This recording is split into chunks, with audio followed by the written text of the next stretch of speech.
Hey everyone, welcome back. In this video, I'll be showing you guys how to fix the 7-Eleven wallet not working in the app. First, ensure that your internet connection is working properly.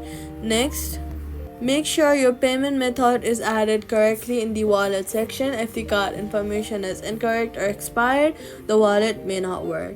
Then you can also try removing your payment method and adding it again. This refreshes the permanent payment setup inside the app. Then swipe up from the bottom of your screen, look for the app, swipe it away, completely closing it, wait for a few while and then reopen it. Next, restart your phone to clear temporary glitches affecting the app.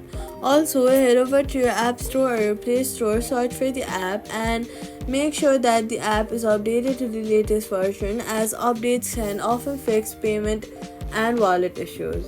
Then, if the wallet still does not work, try reinstalling the app. Swipe long press on the app icon, remove app, delete app and delete the app, and then go to the App Store, reinstall the app again.